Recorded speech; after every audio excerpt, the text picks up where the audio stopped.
शेतकऱ्यांनी नैसर्गिक शेतीसह प्रक्रिया उद्योग करून स्वतःची विक्री व्यवस्था उभी करावी. सूरज पाटील. डॉक्टर पंजाबराव देशमुख नैसर्गिक शेती मिशन हा शासनाचा महत्त्वाकांक्षी प्रकल्प आहे. नैसर्गिक शेतीला चांगला भाव मिळत असल्याने सलग 3 वर्ष नैसर्गिक शेतीविषयी कृषी विभाग शेतकऱ्यांना मार्गदर्शन करून आपल्या शेतीचे सर्टिफिकेशन करणार आहे.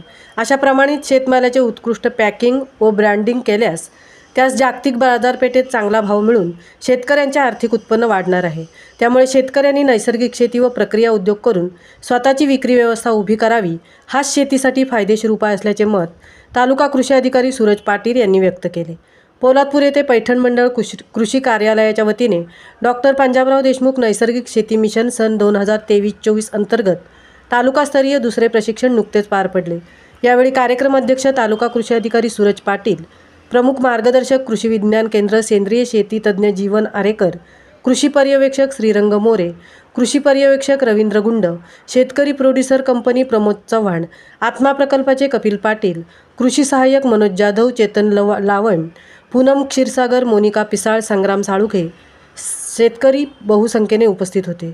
कृषी विज्ञान केंद्र रोहा शास्त्रज्ञ जीवन आरेकर यांनी नैसर्गिक शेती योजनेतील राबवायच्या विविध घटकांची माहिती देताना सेंद्रिय खते, कीटनाशके तयार करणे, उदाहरणार्थ दशपर्णी अर्क, निमास्त्र, जीवामृत, रक्षक सापळे बाबत माहिती, नैसर्गिक शेतमाल शेतकरी उत्पादक कंपनी स्थापना, शेतकरी प्रशिक्षण, निविष्ठा उत्पादन व जमिनीचे प्रमाणीकरण व विक्री व्यवस्था निर्माण करणे याविषयी उपस्थित शेतकऱ्यांना मार्गदर्शन केले.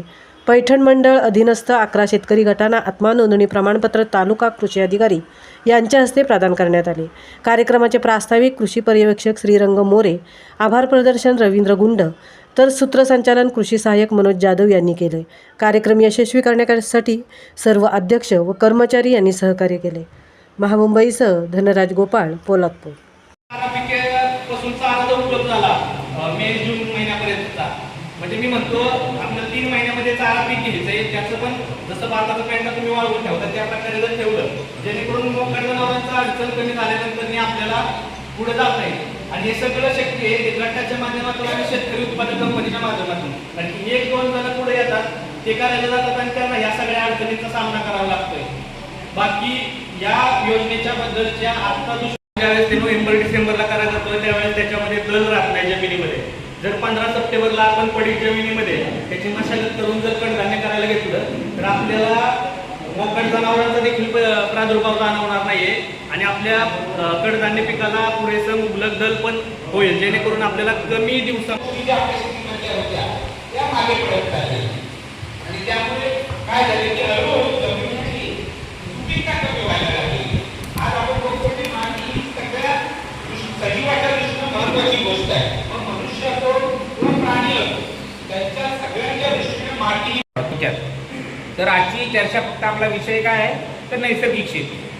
कारण जी शेती आपण करतो आहोत किंवा पूर्वी करत होतो ती शेती परत करायची वेळ आली आहे. जी आता राजकारणात म्हणतात भाकरी फिरली, थोडक्यात तशीच आता आपली शेतीची भाकरी फिरवण्याची वेळ आलेली आहे. याची गरज कारण